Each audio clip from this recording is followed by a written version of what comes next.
Gracias te damos por este día, porque nos permitís la vida, nos permitís la salud, nos permitís poder estar en tu presencia, aún cuando estemos en distintos puntos geográficos.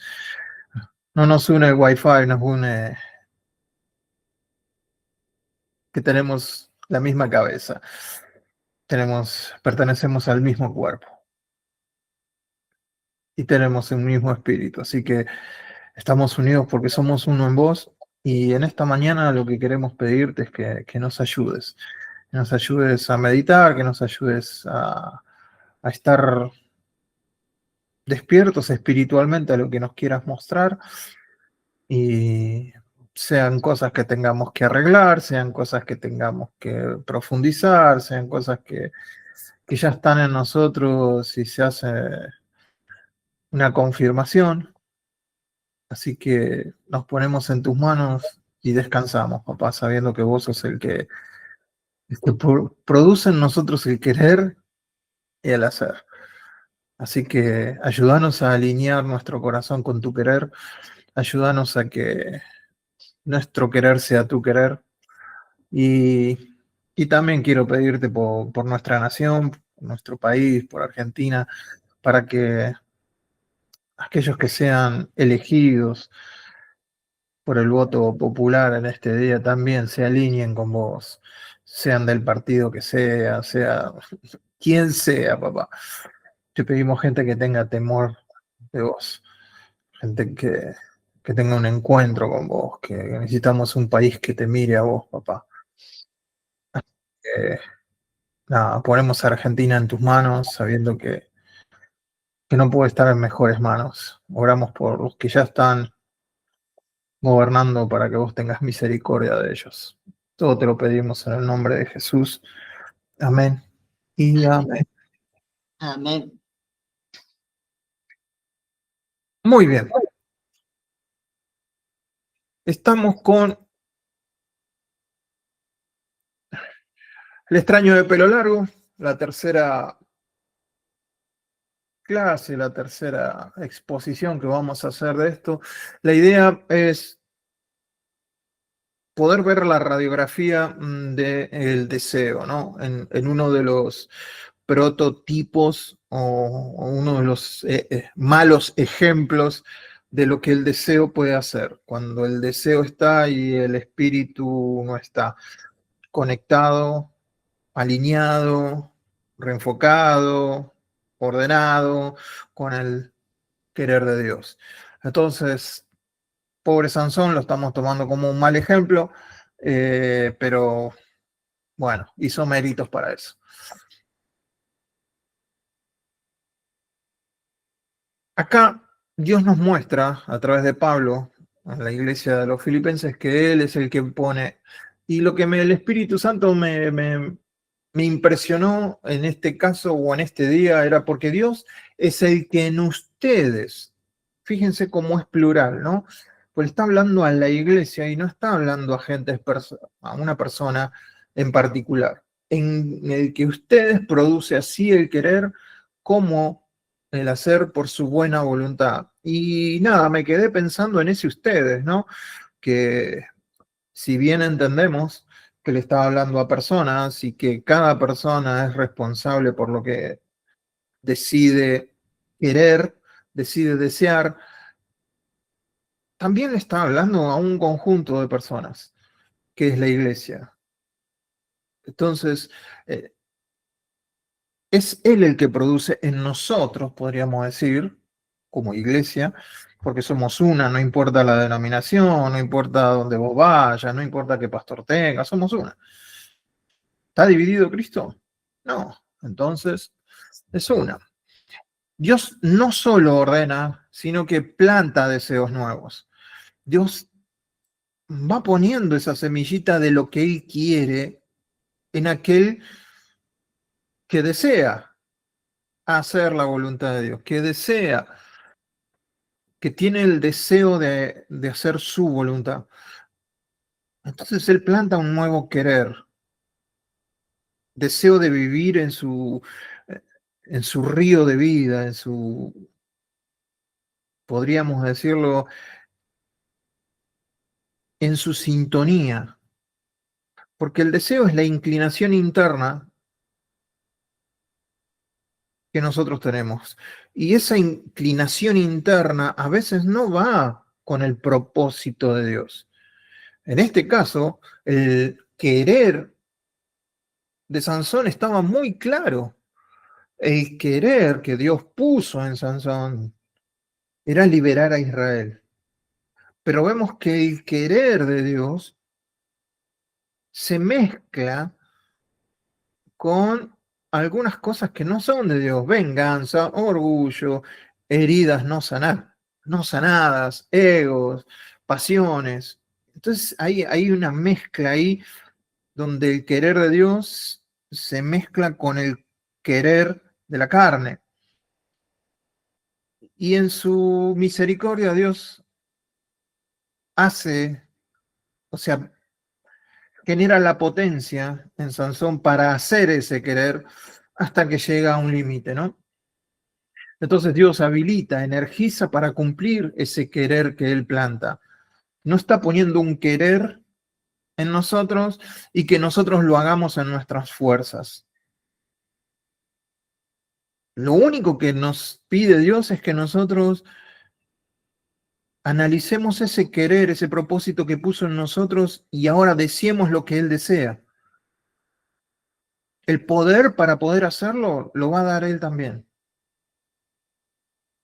El lograr el querer de Dios es interno, es un propósito, es su buena voluntad, ¿sí? Es el Espíritu de Dios en nuestro interior, el que nos lleva a buen puerto cuando ese querer germina y cuando ese querer se alinea con el de Dios. El querer va a ser un simple sentimiento, pero no es solo un sentimiento, sino una inclinación interior que viene de arriba y de adentro nuestro, donde mora el Espíritu Santo.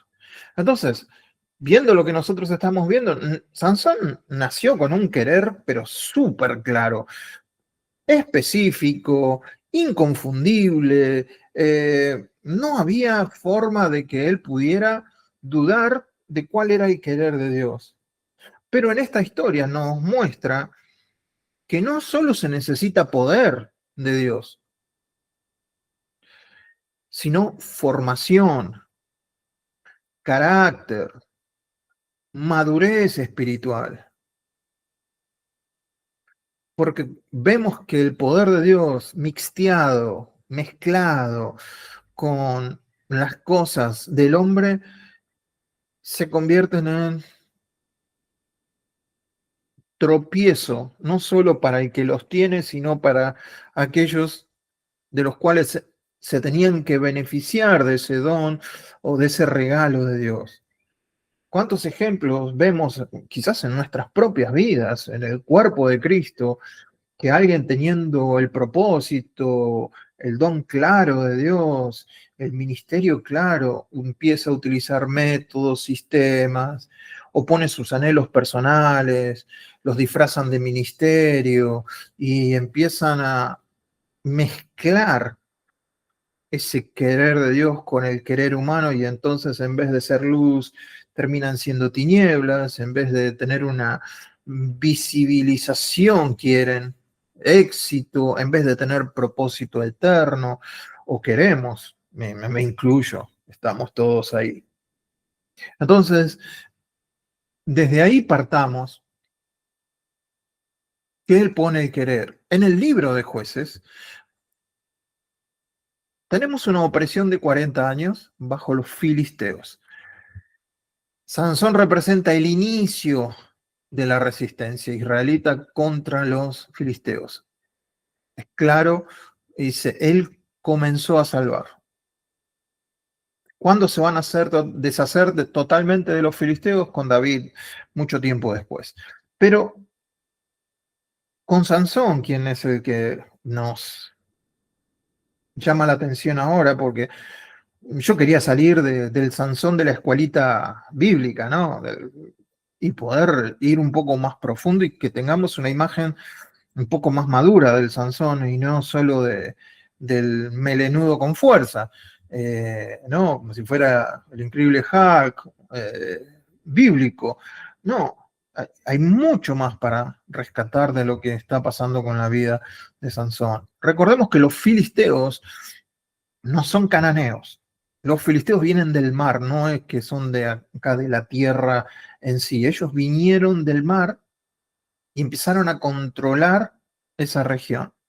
Empezaron a tener control sobre el hierro, o sea, tenían armas de hierro y los israelitas no tenían. Llega un momento en que, por ejemplo, cuando leemos Saúl y Jonatán, tenían una sola espada. Una sola espada había entre todos ellos.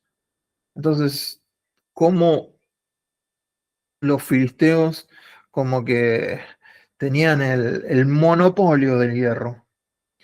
Y también tienen un espíritu distinto al cananeo. El cananeo era absolutamente brutal, una opresión brutal. Sin embargo, los filisteos no tienen una opresión brutal sobre los israelitas. El modo de ellos es la asimilización, perdón, la asimilación, ¿sí? Se los quieren comprar. Entonces lo asimilan culturalmente, religiosamente, por el comercio, está permitido el matrimonio mixto, el control económico. Entonces, lo que nosotros estamos viendo es que los filisteos tienen ese espíritu en donde te van comprando con la cultura, te van adormeciendo en su cultura y te hacen parte de lo que ellos son. Por eso la seducción, el enemigo o la tentación en este tiempo no es el látigo, no es el látigo, no es solo la espada, sino es el conformismo, la apatía, la tranquilidad económica, la tranquilidad social, la tranquilidad política. Vamos a ver que Israel, en este caso, en aquellos días vivían de esta manera. En aquellos días no había rey en Israel y cada uno hacía lo que bien le parecía. Entonces, entendiendo esto, sabemos que Jueces es una radiografía de un corazón que desea pero que no tiene dirección, no tiene un rey. Sin rey, el deseo se mira al espejo. Nosotros, cara a cara, decimos que nosotros miramos al espejo y somos transformados a la imagen de Cristo. O sea, lo que nosotros deseamos, queremos y hacemos es para transformarnos en lo que Él es. Obviamente que siempre vamos a quedar cortos, obviamente que no vamos a llegar a la perfección, eso de cajón, pero tenemos un norte. Pero cuando no hay un norte, no hay un rey, entonces cada uno hace lo que bien le parece, no queda otra. Entonces, sin una voz, sin una palabra de autoridad, el ojo de cada uno se vuelve ley. Uy, bueno, a mí me parece que esto está bien, a mí me parece que esto está bien, y a mí me parece que esto otro está bien. Sin embargo, todos nosotros servimos a un rey que dice, no, esto es lo que está bien, esto es lo que me trae honra. Y entonces ahí se dividen las aguas. Hay una palabra del rey que debería unificar, no decir a mí me parece y a mí me parece o yo pienso. Entonces el alma, intelecto, emoción y voluntad, que fue creada por Dios para tener comunión con el hombre, para adorarlo, no en términos de culto y de alabanza solamente, adorarlo en compañía, en comunión, en conversación. El alma sin ese norte termina adorando otro Dios, que generalmente y sobre todo es uno mismo, lo que a uno le parece correcto. Entonces el diagnóstico más o menos es este. Hay ausencia de rey, no hay voz, no hay guía. El deseo se vuelve brújula independiente. Cualquiera de nosotros, antes de Cristo, teníamos esa brújula. Seguíamos el deseo, seguíamos lo que queríamos hacer, lo disfrazábamos a veces de otras cosas, pero realmente era nuestro deseo. La percepción como autoridad, en vez de que la palabra sea la autoridad, que el espíritu sea la autoridad, la percepción termina siendo la autoridad. Hacían lo recto a sus ojos. Entonces, el ojo engaña y nuestra percepción de las cosas, si no pasa por un filtro espiritual, es engañoso el corazón, dice Jeremías. Pero Dios es el que pone en nuestros corazones las imágenes correctas. Entonces, sin rey hay acción sin discernimiento. Cada uno hacía, no dice pensaba.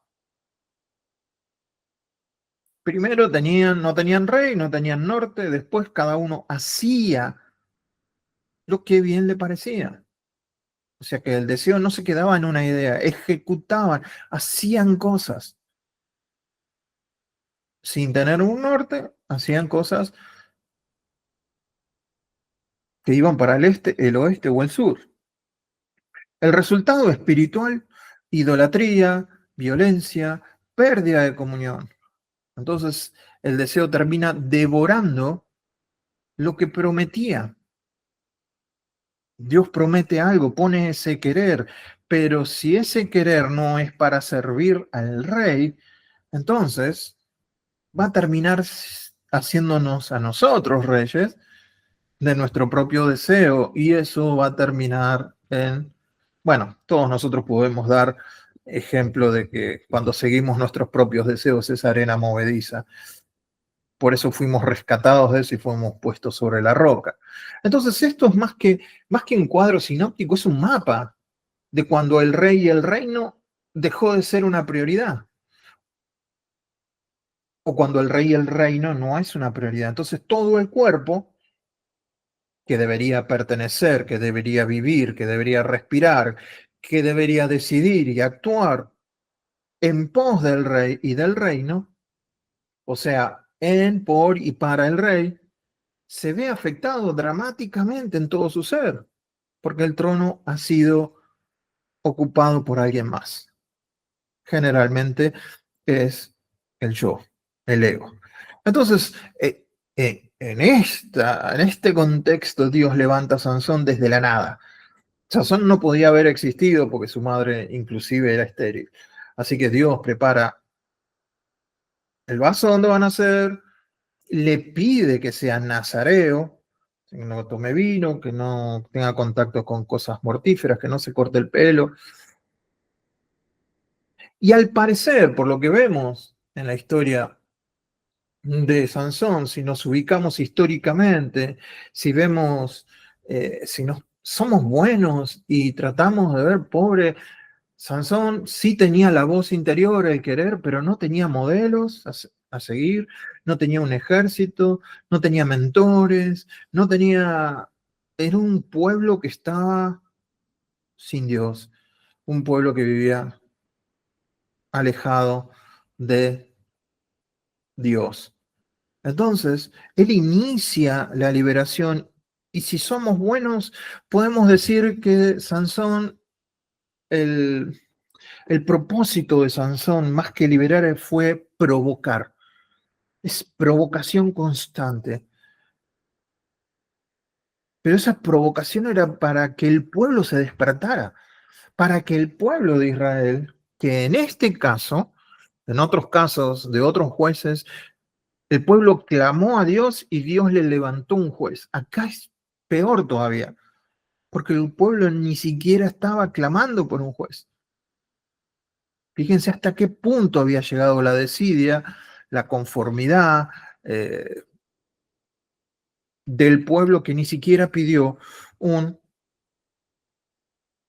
un salvador, un libertador. Entonces, vimos la última vez que nos encontramos, jueces 14, el poder de Dios actúa sin formar carácter en él, porque Sansón no forma carácter, tiene poder, pero no tiene poder interior, no analiza lo que está pasando, no tiene la capacidad de, de ver que ese poder que actúa en lo externo puede cambiar también lo interno. Lo que él ve lo quiere, lo que toca lo saborea. Eh, Sansón representa al creyente que tiene poder externo, pero carece de alineación interna. ¿Puede pasar? Nos puede pasar a todos nosotros, a cualquiera de los que están escuchando y el que está hablando también. Entonces, en ese contexto, vamos a leer lo que nos tocaría hoy, que es Jueces 15. Yo lo voy a leer todo el capítulo. Jueces, capítulo 15, lo voy a leer desde la versión NTV, que es más llevadera para leer. Dice, más tarde, durante la cosecha del trigo, Sansón fue y llevó un cabrito de regalo a su mujer. ¿Se acuerdan? La mujer la había abandonado. Bueno, él volvió y dijo, voy al cuarto de mi esposa para acostarme con ella. Pero el padre de la mujer no lo dejó entrar y le explicó, en verdad creí que la odiabas, así que la entregué en matrimonio a tu padrino de boda. Pero mira, su hermana menor es más hermosa todavía. Cásate con ella en su lugar. Sansón dijo, esta vez no podrán culparme de todo lo que les haré a ustedes, filisteos. Entonces salió y atrapó 300 zorras. En el original podrían ser más que zorras chacales, pero cualquiera del tipo de esos de animalitos, que había muchos en esa época. Les ató las colas por parejas, amarró una antorcha en cada una de las colas. Después encendió las antorchas y soltó las zorras para que corrieran por los campos de grano de los filisteos. Así les quemó, presten atención a esto, les quemó todo el grano hasta reducirlo a cenizas, aún las gavillas, quiere decir, aún lo que habían recolectado, y el grano sin cortar.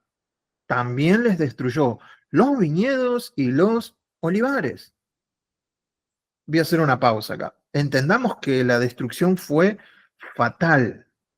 Les destruyó todo. Imagínense estar cosechando, o sea, en nuestro caso no estamos cosechando, pero imagínense ya no poder ir a la verdulería porque no hay nada, imagínense no tener aceite, imagínense no tener vino, que eran los elementos que tenían en esa época, no había más que eso.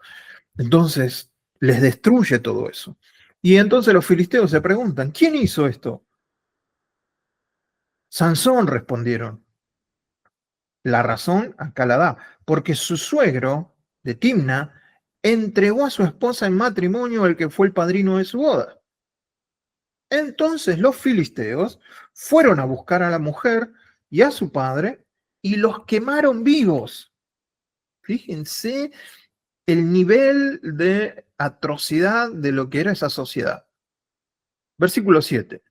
Por esto que hicieron, juró Sansón, no descansaré hasta que vengarme de ustedes. Fíjense el nivel, todo a nivel carne esto.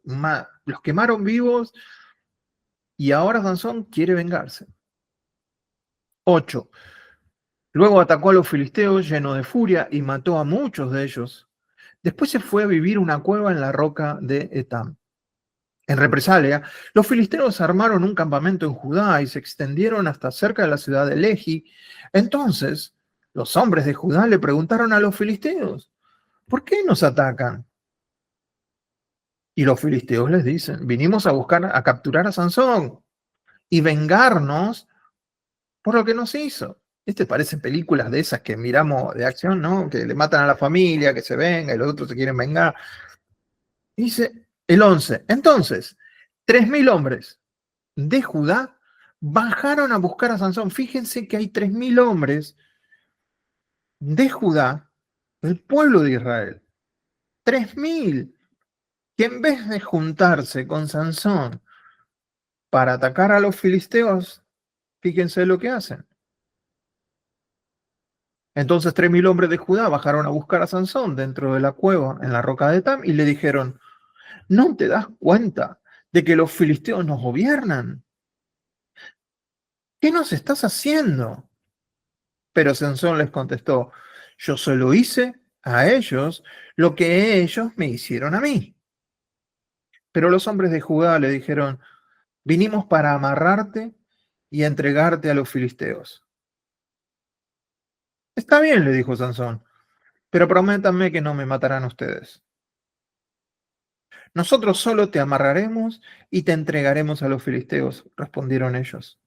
No te mataremos. Así que lo amarraron con 2 sogas nuevas y lo sacaron de la roca. Cuando Sansón llegó a Lehi, los filisteos salieron gritando de triunfo. Sin embargo, el Espíritu del Señor vino con poder sobre Sansón y él rompió las sogas que tenía atadas en los brazos como si fueran hilos de lino quemado y cayeron de las muñecas. Luego Sansón encontró la quijada de un burro recién matado, la levantó y la usó para matar a 1000 filisteos. Eran 3000 hombres de Judá. Hagan su matemática. Y Sansón mató a 1000. O sea, lo que necesito es que viajemos a ese lugar. 1000 personas. Quizás hoy vayas a votar y ni siquiera haya 1000 personas. 1000 mató. ¿Ustedes se imaginan lo que es? 1000 personas, pisar esos cadáveres, matar cada uno de ellos. Y después dijo, con la quijada de un burro, los he apilado en montones. Con la quijada de un burro he matado a 1000 hombres. Cuando acabó de qué? De jactarse, tiró la quijada y en ese lugar se llamó Colina de la Quijada. Después Sansón tuvo mucha sed. Y acá vemos, yo otra vez me equivoqué cuando dije que la única oración de Sansón estaba al final, pero acá parece, intenta hacer una oración, pero dice, después Sansón tuvo mucha sed y clamó al Señor. Has logrado esta gran victoria por medio de la fuerza de tu siervo. ¿Y ahora tengo que morir de sed y caer en manos de estos paganos? Yo no sé si tomar esto como una oración o como un reclamo. Eso lo vamos a ver después. Entonces Dios hizo que brotara agua a chorros de un hoyo en el suelo de Lehi y Sansón se reanimó al beber. Luego llamó a ese lugar manantial del que clamó, el cual todavía se encuentra en Lehi hasta el día de hoy. Sansón fue juez de Israel por 20 años durante el tiempo en que los filisteos dominaban la tierra. Bien, hasta ahí la lectura de lo que vamos a ver hoy. Vamos a 3 puntos principales. Primero, el impulso. Cómo Sansón se maneja por impulso. Sansón se quiere reconciliar con su esposa o se quiere ir a acostar con su esposa. Quién sabe cuál sería su mayor necesidad de ese momento. Pero el suegro ya se le había dado a su padrino de boda, su mejor amigo. Entonces, ahí es cuando él se enoja. En lugar de dialogar o de buscar consejo, reacciona impulsivamente. La ira de Sansón es una reacción emocional, no una respuesta espiritual. Esto es lo que sucede cuando actuamos desde la herida, cuando alguien nos causa la herida y esa herida no la llevamos a donde tiene que estar, en las llagas de Cristo, tiene que estar ahí a los pies de Él y que Él sea nuestro sanador. Lo que vamos a buscar es revancha, venganza, y a veces la podemos disfrazar, apagar un poco esa herida, guardarla y seguir viviendo, pero no sé si no empezamos a actuar en obediencia al Señor, pero desde la decepción, con una raíz de amargura. ¿Se acuerdan lo que vimos? Que esa raíz de amargura. Y entonces a veces nos ponemos a hacer cosas para Dios, decimos de la boca para afuera que es para Dios, pero es para que vean que yo no soy así como ellos dijeron. Es para mostrarles que es para hacerles ver que sí sirvo, no que no sirvo. Es para ver que sí soy amable, es para que vean que sí. Cuando empezamos a actuar de esa manera es porque estamos actuando desde la herida. de una herida que no está sana. Lo ideal sería actuar desde la herida sanada y servir a los que me tengan que servir con una herida sana. Entonces, en vez de actuar desde la herida, no es que vamos a matar gente, pero ojo, no necesitamos una quijada de burro para matar, no necesitamos una espada para matar. Recuerden que la Biblia dice que con la boca podemos lastimar. Entonces, lo lógico sería actuar desde la obediencia a Dios. Y para obedecer a Dios, para tener un rey sobre nosotros y para trabajar por el reino, se necesita humildad, muerte, entrega, despojo. Haya este mismo sentir que hubo en Cristo Jesús, que no se aferró a ser como Dios, sino que se humilló a sí mismo, haciéndose siervo, haciéndose hombre, y en la condición de siervo, en la condición de hombre, fue a la muerte y muerte de cruz. Entonces, haya en vosotros este mismo sentir.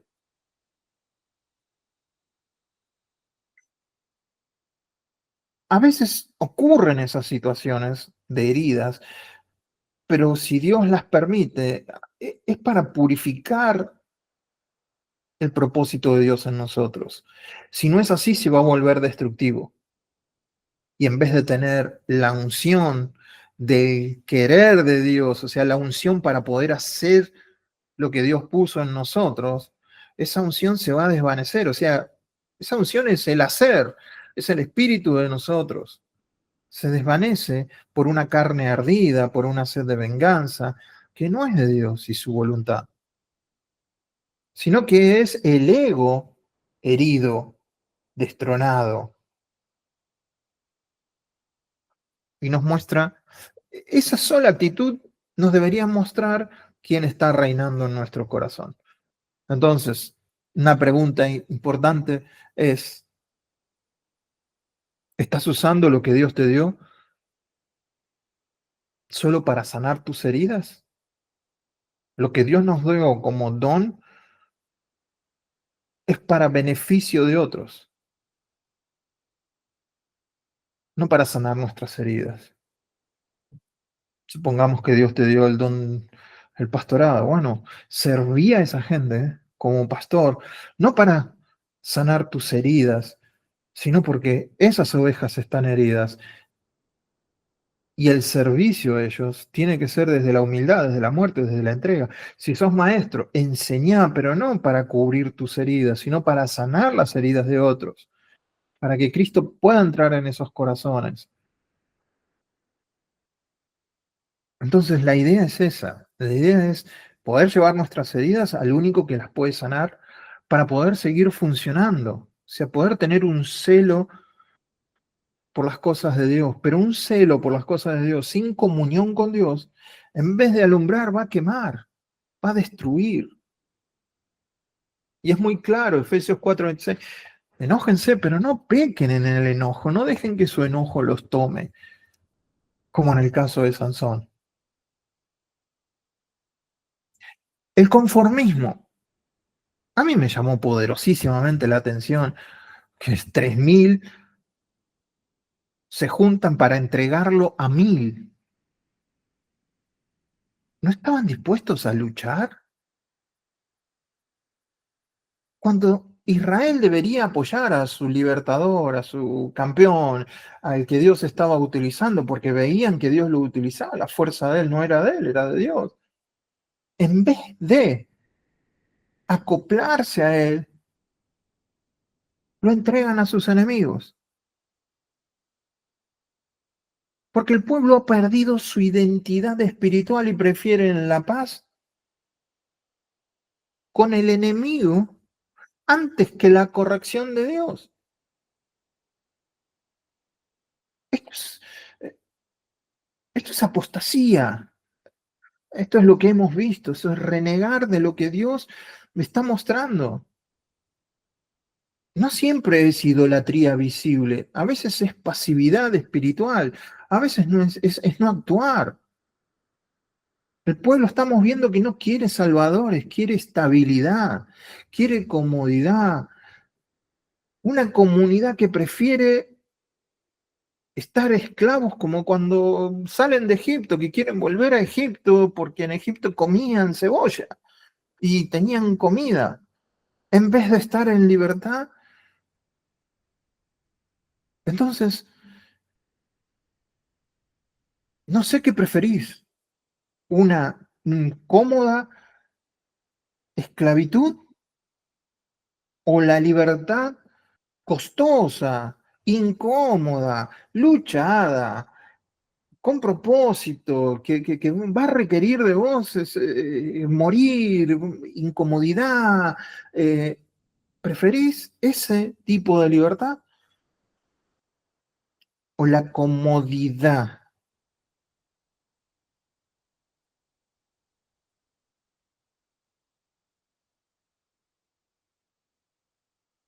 Mucho más adelante Jesús se lo va a decir a una de las iglesias. Dice, ustedes se creen que son ricos, pero son pobres, son ciegos, están desnudos. Eh, cómprense algo para los ojos para que puedan ver realmente su condición. El pueblo acá no veía su condición de esclavos. O estaban cómodos, o no veían sus posibilidades en Dios. Por eso los jueces anteriores salen de el pueblo clamando a Dios, acá no. Y acá podemos ver al creyente, ¿no? Si hacemos un paralelismo con nosotros, no nos podemos ver que nos puede gustar o no gustar que alguien esté haciendo una cosa, por ahí no nos gusta la forma, pero por lo menos está haciendo, está luchando cuando otros ya se han rendido, cuando otros se dejan llevar por la corriente. La gran pregunta que nos tenemos que hacer, ¿para tu vida querés? ¿Preferís una estabilidad de esas adormecedoras? ¿O querés que Dios te incomode en la libertad para descubrir otros horizontes, para que vayas más allá, para que tengas más batallas que ganar, para que tengas más terreno para ganar para el reino? Pues es una pregunta que nos tenemos que hacer. Nadie tiene la respuesta correcta. Cada uno va a decidir. El querer de Dios va a estar. ¿Alineamos con el querer de Dios? Entonces Él nos va a dar la fuerza para el hacer. Pero si no queremos, Dios no va a romper con nuestra libertad de decisión. La sed, la victoria que deja sed, ¿no? Otra vez utilizando un animal impuro de lo que Dios sabe que no tiene que usar. Y alguien podrá sacarme acá, a ver, como Sansón, Dios lo usó, aunque usó algo impuro, entonces yo puedo usar algo impuro y Dios me va a bendecir. Entendamos esto.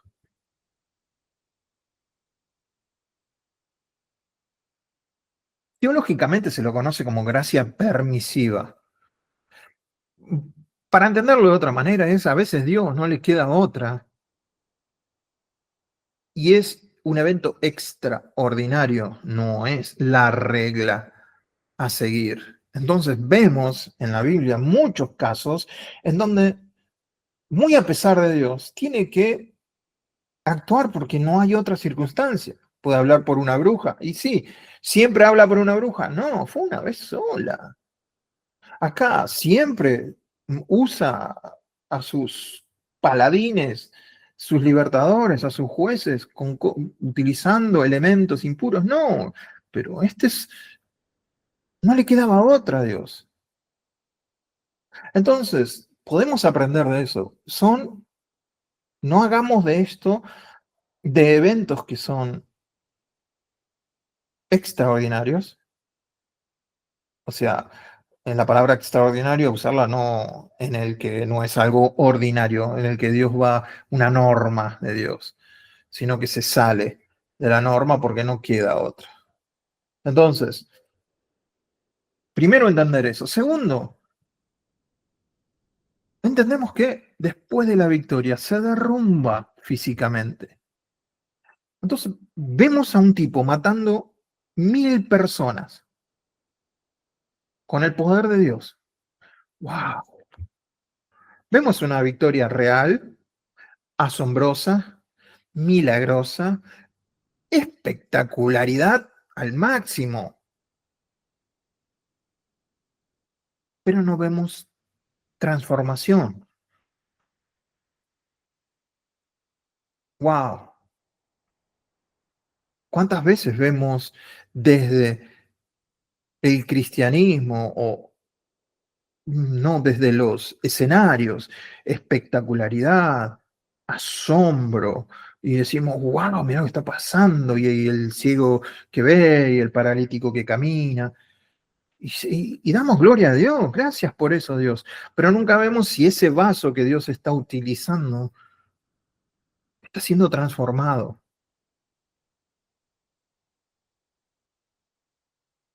Vemos a Sansón siendo usado por el Espíritu, pero vemos un Sansón sin comunión con el Espíritu. Vemos una oración, pero más que oración es un reclamo. No, ¿y qué? Ahora sí, me maté a todo esto por ver qué, me vas a dejar morir de sed.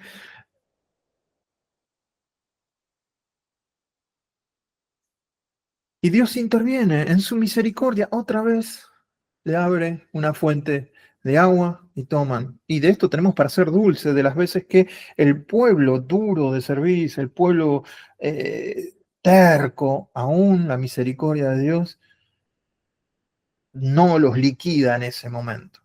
Entonces, otra de las cosas que podemos aprender de este evento es que la eficacia, el poder y otra vez la espectacularidad de la situación no siempre prueba que hay espiritualidad en la persona. Dicho de otra manera, la eficacia en algo no siempre es aprobación de Dios del vaso. Pues nosotros tendemos a hacer eso como seres humanos. Ah, mira, este es un hombre de Dios. No sabemos.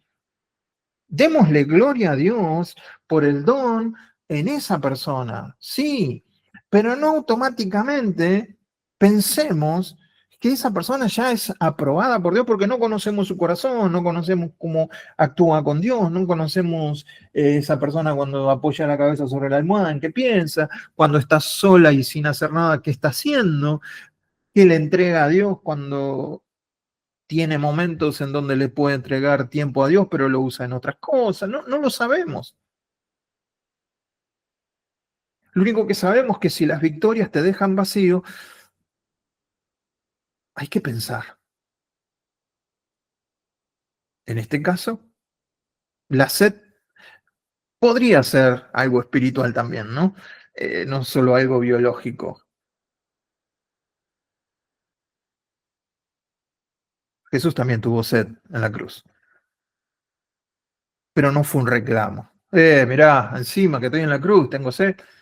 ¿Me vas a dejar morir de sed? Voy a morir de sed. No, hijo, tengo sed. Lo manifestó al Padre sin reclamo. Entonces siempre es volver a la fuente, volver a la fuente. Si tenés victorias pero te dejan vacíos, la forma de llenar ese vacío es ir a la fuente otra vez. Que Dios te puede usar, puede generar victorias a través tuyos, espectaculares. Pero ¿por qué no pensar que Dios está utilizando eso para transformar tu corazón? Más que la acción en sí misma. No nos quedemos con la acción. Digo, Dios me permitió esta victoria. ¿Qué me querrá enseñar? ¿Qué me querrá mostrar? No automáticamente decir, mira la victoria que logré, Dios está conmigo. Dios es, sí, pero ¿para qué? En el caso de las personas, quizás para sanidad, para salvación, para liberación, pero en el caso tuyo, como vaso, entender que también Dios está trabajando con nosotros. Y acá entonces podemos ver el ejemplo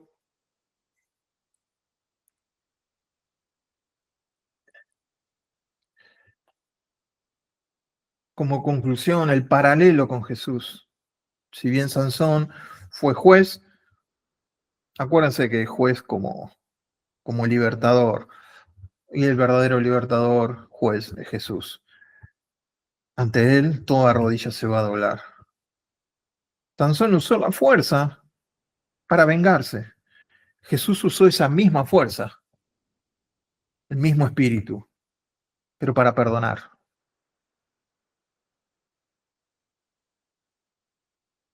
La misma fuerza. Uno la usó para su propósito y el otro para el querer de Dios.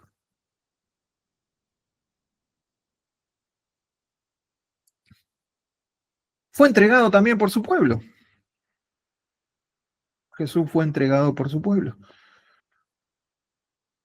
No busca venganza, sino redención para su pueblo. Perdónalos, Dios. No saben lo que están haciendo. También enfrentó solo a sus enemigos.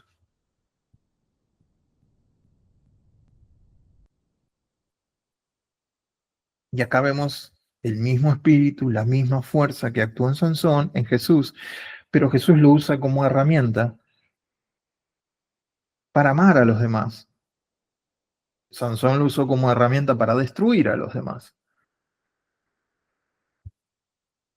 Sansón usó sus brazos, ¿no? Para matar. Jesús también venció al enemigo con algo impuro, como era la cruz. Él se hizo maldito, pero no por decisión propia, sino porque el Padre lo puso ahí. No se hizo su voluntad, se hizo la voluntad del Padre, haciéndose maldito, absorbiendo toda nuestra maldición. Entonces, en Sansón tenemos el prototipo de redentor o de salvador incompleto, trucho, el que podía dar esta humanidad. Sin embargo, en Jesús tenemos al antitipo, tenemos lo completo. Sansón siempre se va a quedar con C. El que actúa como Sansón o el que tiene el espíritu de Sansón siempre se va a quedar con C. Pero Jesús dice, el que bebiere el agua que yo le daré, no tendrá sed jamás. Ahí vemos la fuente. Si nos quedamos con sed, es porque no estamos yendo a la fuente. Nos creemos que somos fuente. Y eso puede ser uno de los peores errores que vayamos a cometer en la vida. Creer que porque Dios nos usa somos fuente de algo. Eso lo hizo nuestro enemigo Satanás, el enemigo de Dios, que se creyó que en algún momento él podía ser como Dios. Dios da los dones, pero también los sustenta. Dios te va a usar, pero necesitas siempre esa fuente para que esos dones permanezcan. Entonces, yo llego a la conclusión de que la victoria no es vencer al enemigo, porque si me pongo a pensar, el enemigo está derrotado, está debajo de nuestros pies.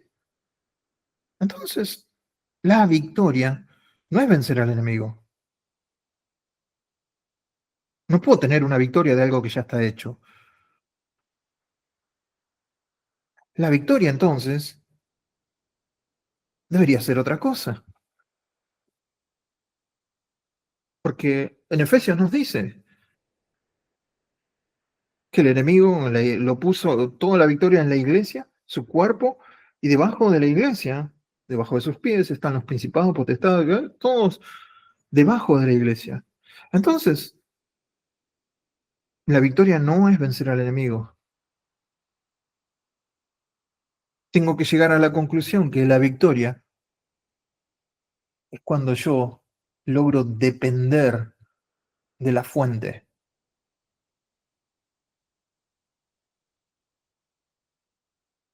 Cuando logro acallar todo lo que yo soy y depender de él, esa es la victoria. Vencer al enemigo, no.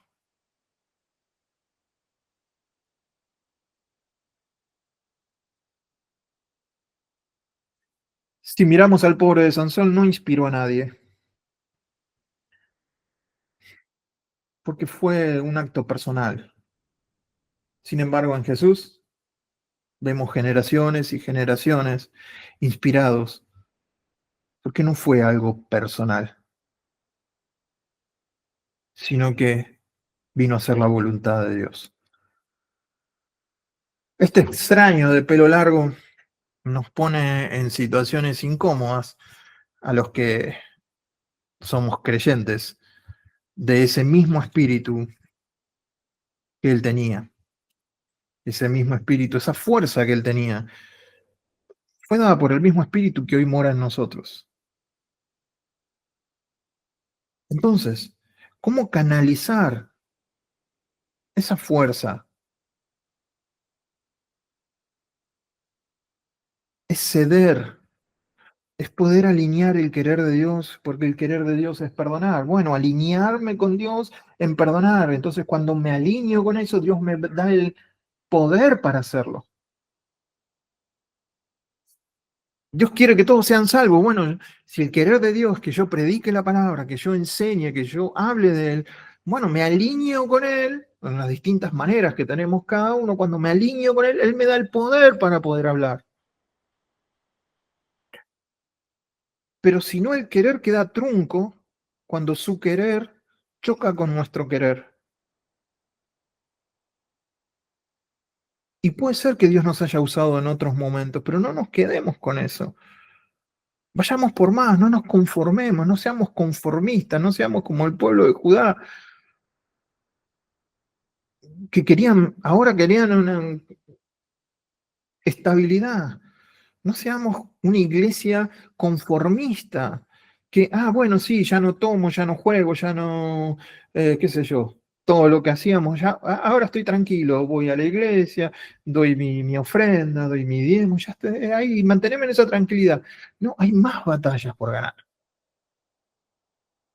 Hay que, hay que entender que ese poder que estuvo en Cristo Jesús, que lo resucitó de los muertos, ese espíritu que estuvo en Sansón, que derrotó a 1000 personas, está en nosotros. ¿Para qué? Para que vivamos una vida tranquila. Mm, Déjenme dudarlo. Pero bueno,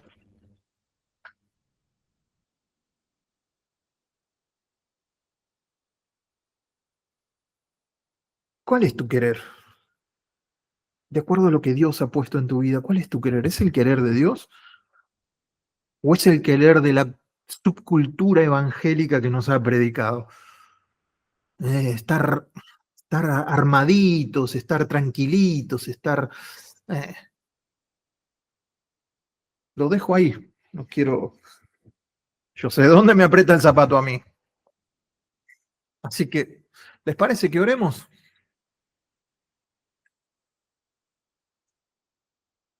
Papá, venimos en esta mañana y te damos gracias por, porque todo lo que está escrito para que nosotros podamos aprender, inclusive de los errores ajenos.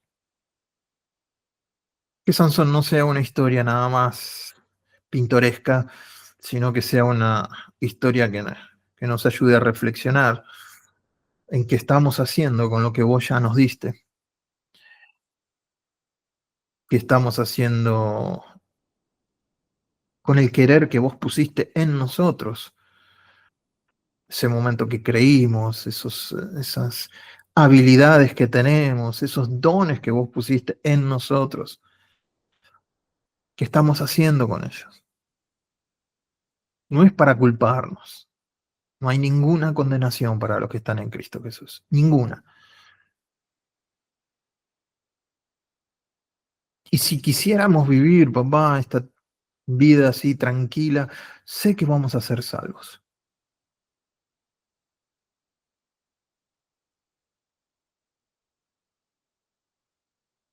Pero que podamos pasar esta vida desgastándonos por vos. Que no seamos nosotros lo más importante. ¿Cómo estamos nosotros? ¿Qué es lo que queremos? ¿Cuáles son nuestros anhelos? ¿Cuáles son nuestros sueños? Sino los tuyos. No se trata de alcanzar nuestras metas, nuestros sueños, nuestros planes, que nuestro ministerio florezca, que nuestro ministerio sea, sino que tu nombre sea glorificado, que el rey sea cada día más grande y que el reino se extienda cada día más. Y que yo, en la medida de lo que vos me has dado, sea un agente que transforme el espacio en donde yo camine, el espacio en donde me toque mover. Gracias, papá, te damos, porque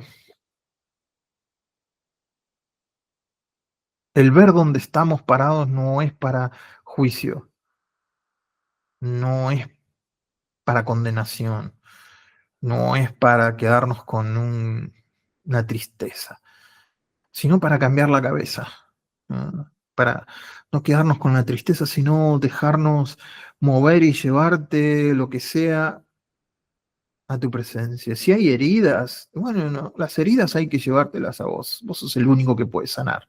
Que no utilicemos nada de lo que nosotros hagamos para emparchar, poner una curita en esa herida, sino que vos sanes. Y lo que tengamos que hacer con lo que nos diste, que lo hagamos con gozo, con alegría, como para vos, no para tapar nada. Papá, en tus manos estamos, en tus manos nos movemos. Gracias te damos y vamos en pos de esa victoria, de siempre ceder nuestra voluntad a la tuya y siempre estar tomando de esa fuente que es inagotable. Gracias sobre gracia, sobre gracia, sobre gracia, sobre gracia, sobre gracia, sobre nosotros. Gracias. Gracias por poder entrar directamente al trono y tomar de esa gracia por la que necesitamos hoy. Ayúdanos a ir mañana por esa misma gracia y pasado mañana y las veces que sean necesarios. Gracias, papá. Bendito sea tu nombre por siempre y para siempre. En el nombre de Jesús oramos. Amén. Y